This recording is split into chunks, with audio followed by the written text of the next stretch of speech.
By the 1940s, no one would work with W.C. Fields. His health was failing and his money was gone, but he hadn't even hit rock bottom yet.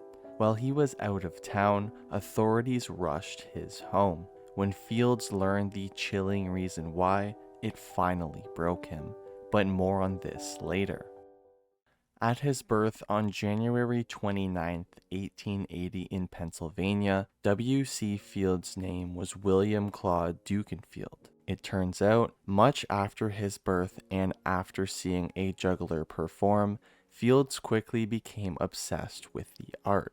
He worked hard at perfecting his skill, and by the age of 17, he was performing in theaters and churches. But even from an early age, there was one thing W.C. Fields always hated: a small crowd. But his way of making sure the house was full was completely unhinged. If the theater wasn't full, Fields would dramatically throw himself into a nearby body of water, a lake, a river, whatever was close by, and pretended to drown. It always caused a commotion and, at the end of the day, put bums in seats. After his success, Fields decided it was time to hit the road for a tour. But as he waved goodbye to his family from the train, he couldn't escape the one fear in the back of his mind. Fields had a secret, and he knew it could completely derail his career. Fields knew that adding a bit of hilarious dialogue to his act would give him a boost, but there was a problem. He had a persistent stutter. To combat this, he started mumbling and swearing under his breath, much like his mother used to do. Lucky for him, audiences ate it up, and his new popularity propelled his tour to Europe and Australia. People were now calling Fields the world's greatest juggler, and the world's greatest juggler needs an assistant. Fields chose a chorus girl named Harriet Hughes as his sidekick, who he humorously blamed if anything went wrong during his performance. But they didn't just keep it professional. It wasn't long before Fields gave Hughes a romantic promotion from sidekick to wife. Once married, Fields realized that his new wife had something that he lacked. Unlike Fields, Hughes had a proper education, and she knew how to read and write. Fields became her student and was soon an avid reader.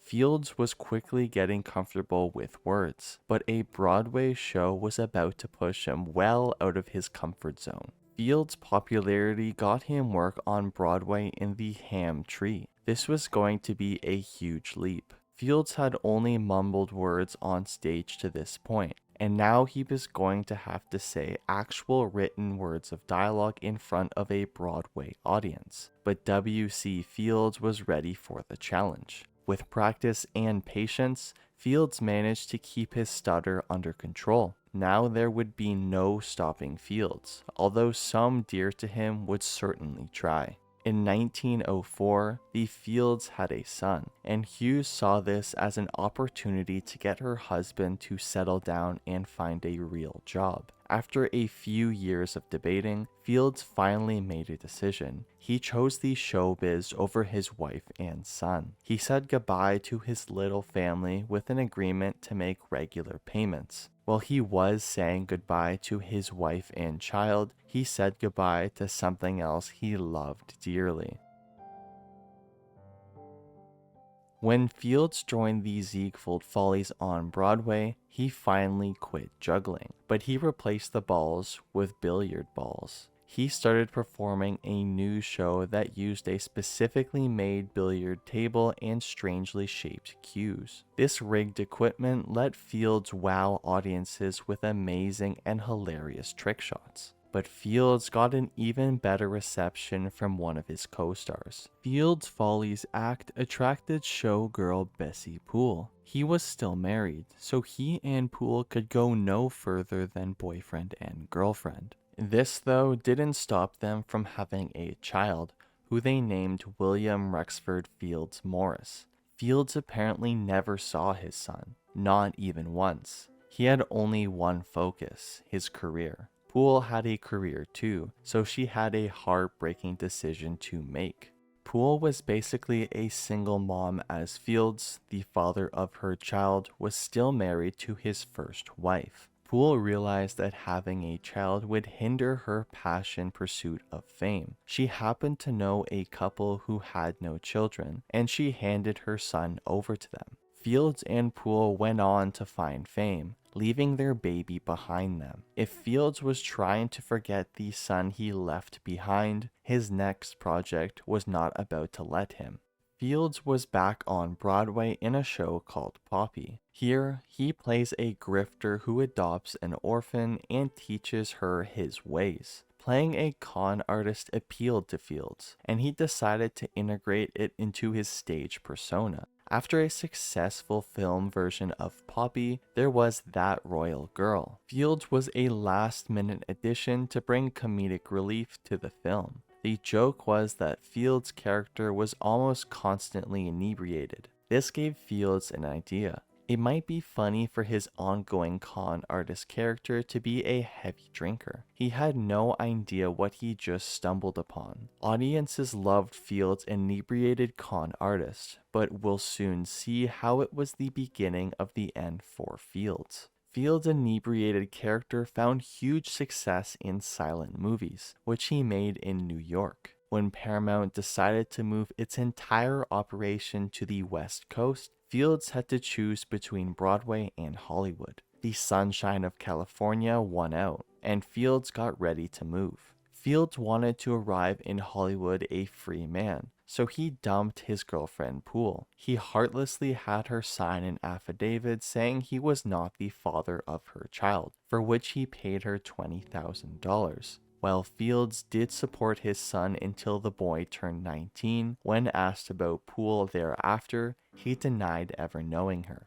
When Fields arrived in Hollywood, Paramount partnered him up with Chester Conklin, an actor and friend of Charlie Chaplin. Fields likely thought he'd take Hollywood by storm, but he was in for a rude awakening. His first films were all financial failures. Notably, these failures were all silent films, and it came out later that Fields had a very weird habit when making them.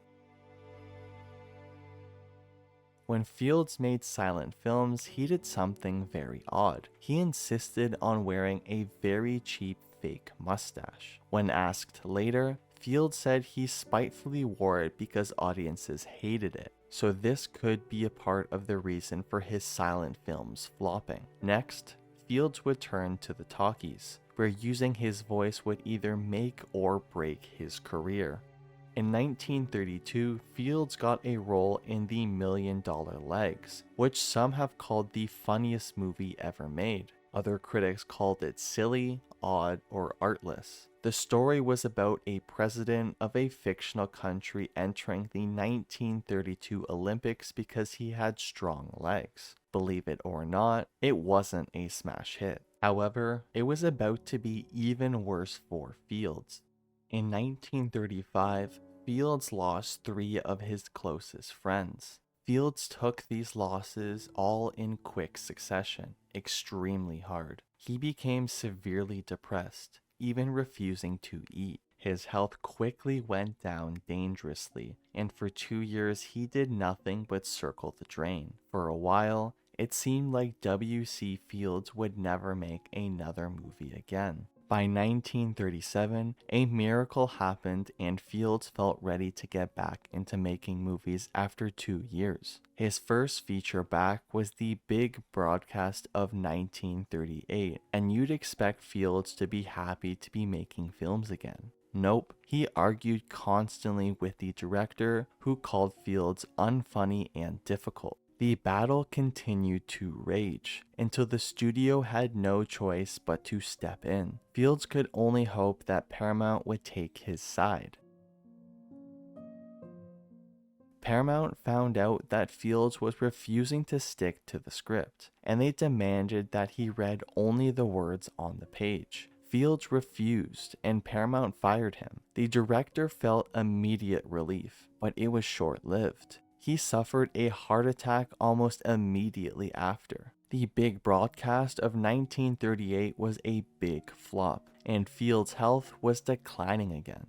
He needed a paying gig that he not only liked, but wanted, and he needed one fast.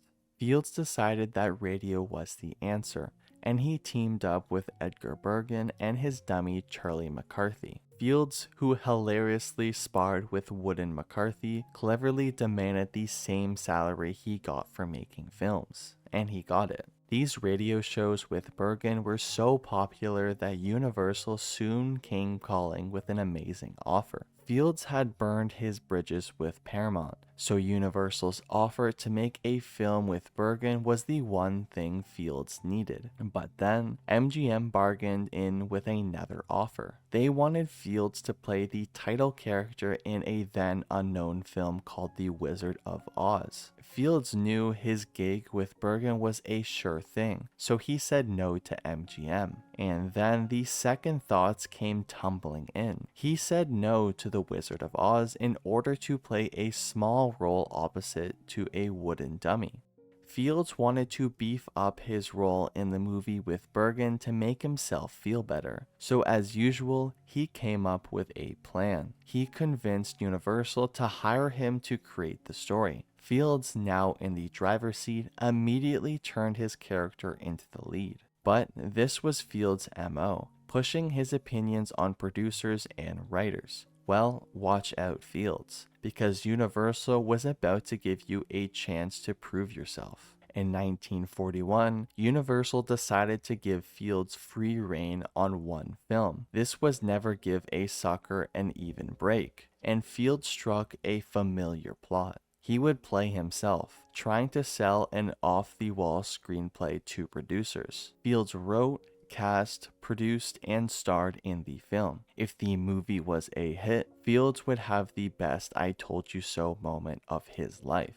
And of course, a flop could end his career, so the stakes couldn't have been higher. For some reason, the censors were immediately on top of Fields' new film. They were so paranoid that they wouldn't even allow Fields to film images of bananas and pineapples, as they contributed to an obscene story. In one scene, walks Fields into an ice cream parlor, turns to the camera and says, "This scene was supposed to be in a saloon, but the censors cut it out." But the censors were the least of Fields' problems. He was also getting stabbed in the back. Universal was very worried that Never Give a Sucker an Even Break was going to be a huge mess, so they did something heartless. They went behind Fields' back and reshot scenes. With the censors' changes and Universal's meddling, we'll never know if Fields had made a brilliant film or not. The one that came out of this muddled exercise was a flop. Fields wiped his feet and got ready for the next one.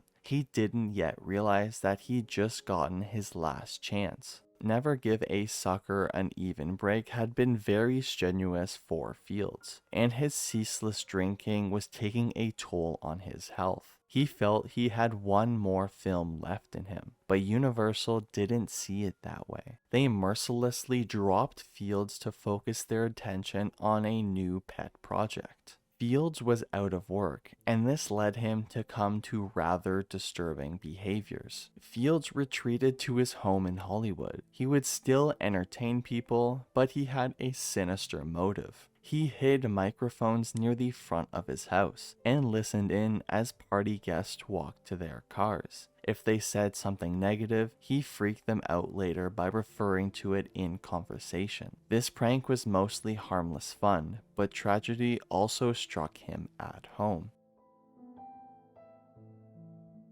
Fields' house was on DeMille Drive, and his only neighbor was Cece DeMille. One day, DeMille's 2-year-old grandson wandered into Fields' property while the comedian was out of town. The boy was later found in Fields' lily pond. The accident devastated Fields, and he quickly had the pond filled in, but it was too late for that to make any difference. His health was already failing, and his drinking was getting out of control. This was the last straw. On Christmas Day of 1946, Fields had a massive gastric hemorrhage and sadly passed away the very same day, leaving his life full of success behind him.